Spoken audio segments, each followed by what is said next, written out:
Hello and welcome back. This is part 2 of the yarn bowls video. My apologies it's taken so long to get up. Things have been pretty stressful here recently. My mother has been in hospital and sadly my father-in-law died in the past few weeks. So as you can imagine, things have been pretty fraught getting everything organised. But hopefully we're back in the saddle now just before Christmas and able to look at the woodworking projects that I've got on hand. I've been doing a little bit of turning. I attempted to make this for a friend. The idea was it was going to be a Lalique style goblet. This is a piece of relatively young silver birch, and sadly you can see on the top the cracks and shakes, and there's one that goes right the way down the side here. Now while I could flood those with CA, my intent was to colour the piece anyway. I decided, because I wanted thin walls and I wanted to follow the shape of the goblet at the sides, I wanted to try and get these really thin to give them some translucence. I just daren't risk cutting in, so the shape's right, at least I've proven that, and I'll be having another go at this at some time in the future with a piece of more stable wood and see how we go. So that's been ongoing. And the two bowls, this is the first one that was done in the video, and this is the second one. This one led me a merry dance. In the side here there is a knot. Now I've only got a small lathe, as you're aware, this little Axminster here, and this knot on the side, and you can see it probably on the inside there too, really threw the bowl out of balance, and it fought me. I was chasing the lathe around the workshop. I finally managed to get it finished. So both bowls are done. I'm glad to get this one off the lathe, to be fair. A bigger lathe probably wouldn't have been a problem, but certainly in this instance it took me hours to get this finished. Anyway, they're both finished, so two yarn bowls. What I need to do now is cut the spiral out of the side, and to aid me in that I'm going to use a coping saw, Japanese coping saw. So on with the video. So here's the first bowl, and what I need to do is to scribe a spiral on the side. I looked at various ways of doing this, and in the end I've just done it freehand. Tried to get a reasonably nice shape. Needs to have a fairly wide entry and not narrow too much, and then have the centre just slightly wider than the rest. So on this bowl, this is the bowl with the knot, which you can see here. So I've gone to the opposite side and I've just drawn a spiral. Try and get a bit more light on that for you. So I've just drawn that spiral on the side. So you can see it's a wide entry coming round, and then a small ball at the centre of the spiral. Very upright, but I think that will do the job. I'm very much an advocate of keeping it simple. So I've got this coping saw, which is a Japanese coping saw, so it cuts on the pull rather than the push, and it's got a spiral blade on it, which means I can go in any direction. So we'll start cutting and see what happens.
And then we have almost a perfect base clef.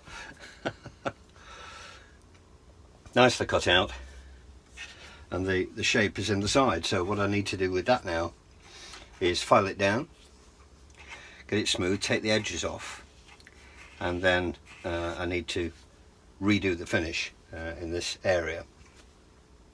So I'll get on with that.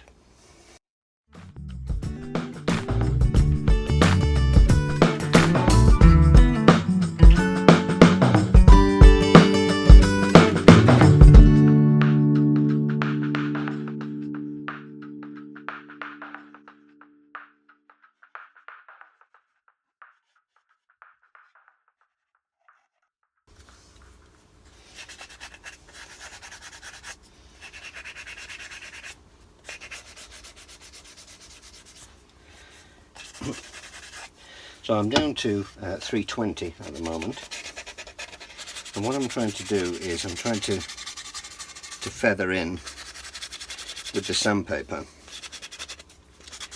to hopefully help with matching the colour of the wood once I put the finish on. I'm going to have to do this by hand, very much so.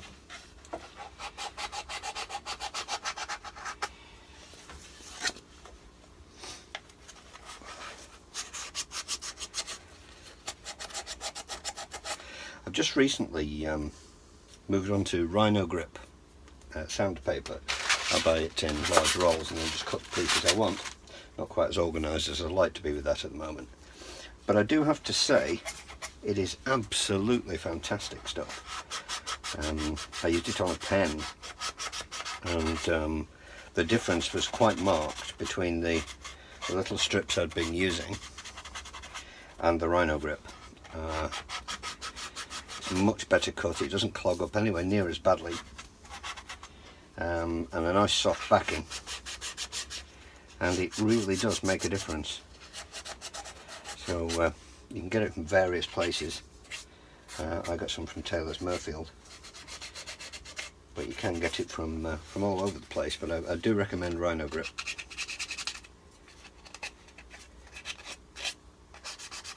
And I'll put a link down in the description.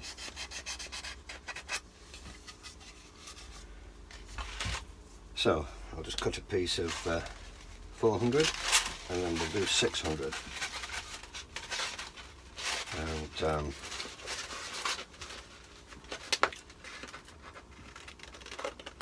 get some sanding sealer on and see what it looks like. There's quite a bit to do on the inside as well.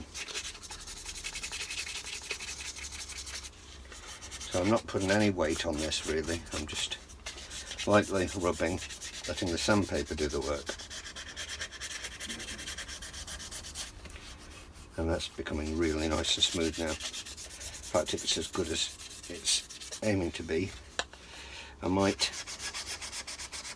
stop at 400, we'll see.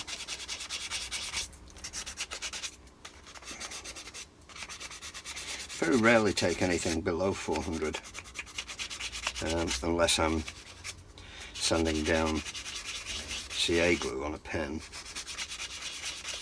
where I use wet sanding to about 12,000 grit, but generally I find 400 enough.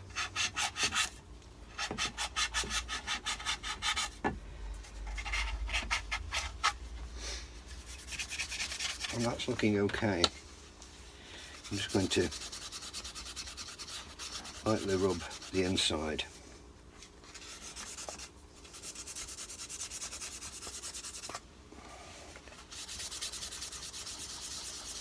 A circular motion.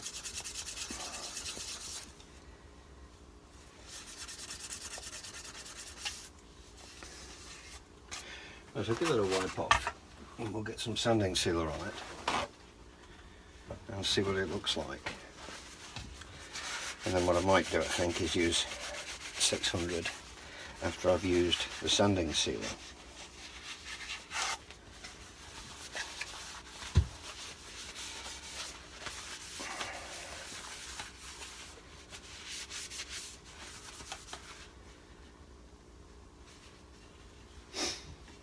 Right.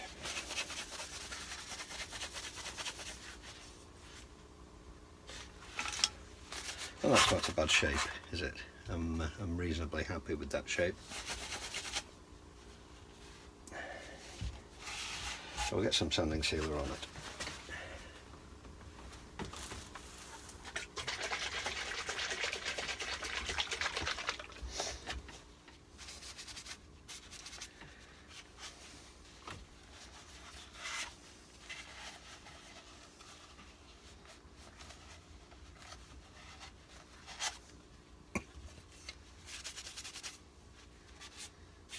And that's gone on quite well.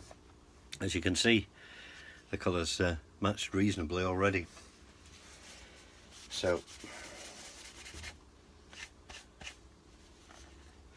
I'll let that dry, put another coat on it, and then finish it off with Hampshire sheen. I've just popped the bowl back on the lathe, as you can see, just because it's easier to hold while I get the polish back on. I'm not going to spin it up because it's just too unstable. It's crazily unstable when I do that. So I'm just going to use it as a method of holding while I polish up. I don't have a buffing mop, sadly. So what I'm going to do is I'm going to use a cloth. Because I'm not spinning it, I don't need to worry about safety as such. So I'm just going to use a cloth and a bit of elbow grease, and hopefully get the shine back on this piece.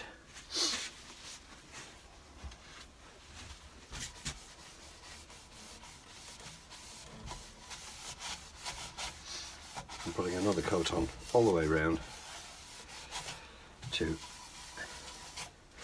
try and get the piece actually matching. I'm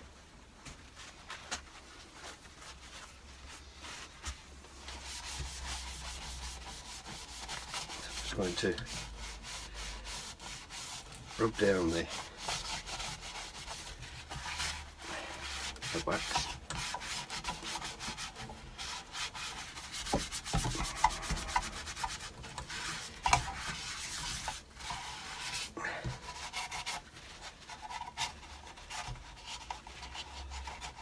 And then we'll get a cloth.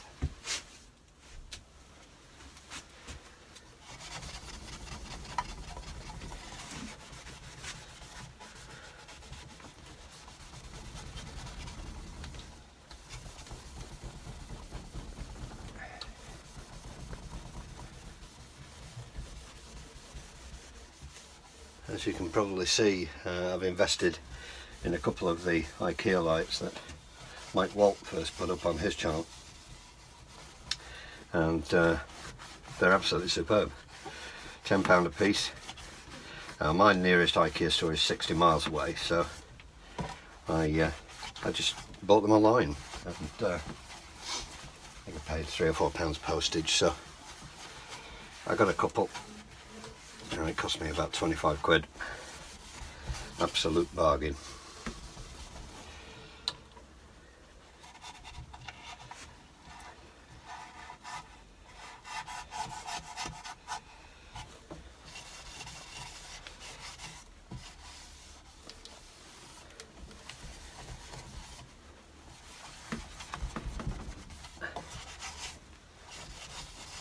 So I'm going to let that dry, then I'm going to put another coat on, and I'm just looking for any parts that haven't quite taken properly.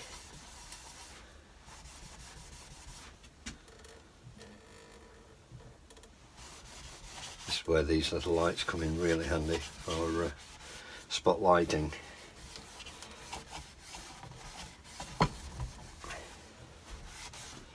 But that's looking pretty good, isn't it? So I'll get that finished off, do the other one, and come back to you. Right, so I've finished both bowls now. I'm really quite pleased, considering I cut the spirals by hand. I'm really quite pleased with how they turned out. This is the first one, the one with the knot. So that's got a nice big knot in the side and the spiral ready for the wool. And this is the original bowl, again with the spiral cut out. It's quite a lot thicker, the wool on this one, I hadn't realised. But they've turned out okay. I'm very pleased with them, and hopefully their new owner will also be pleased with them. We shall wait and see, but I'll put a couple of pictures up at the end so you can have a closer look at them. Before I finish, one or two things just to mention. First of all, if you've been following the YouTubers, and particularly Martin Saban-Smith, you will know that he's been creating a workshop called the Black Dog Workshop. I've mentioned it before on my channel, and I finally got my Black Dog sticker and my Black Dog patch to embroider onto or sew onto my non-existent smock as yet, but I'm definitely going to get smock. This will go on it. And a stress ball. So that's going to be useful for several things, but also useful for things like making goblets. So that's that. And similarly, it may have escaped your notice that 2017 will hold the second of the UK and Ireland wood turning symposiums, whatever. And likewise, I've got my UKIS patch, my UKIS stress ball, and my UKIS sticker. So you'll be seeing a lot more of this as time goes on, and as we move into the new year. You can find out all about these things at the Black Dog Workshop website and YouTube channel, and the UK and Ireland Wood Turning Symposium website and YouTube channel, and also on Facebook. I'll put all the links below in the description. Finally, I'd like to thank all of you for your patience while I've been finally getting around to finishing the bowls. My apologies for the length of time it took. I'm sure you all understand the reasons why, but it's nice to have got the project finished, and finished before Christmas. Thank you very, very much to all my subscribers this year. You've been absolutely fantastic. Some of the comments have been really supportive, and I've truly enjoyed reading them and responding to them. Please do leave a comment below, and I would just like to wish you and yours a very, very Merry Christmas, an extremely happy and prosperous New Year.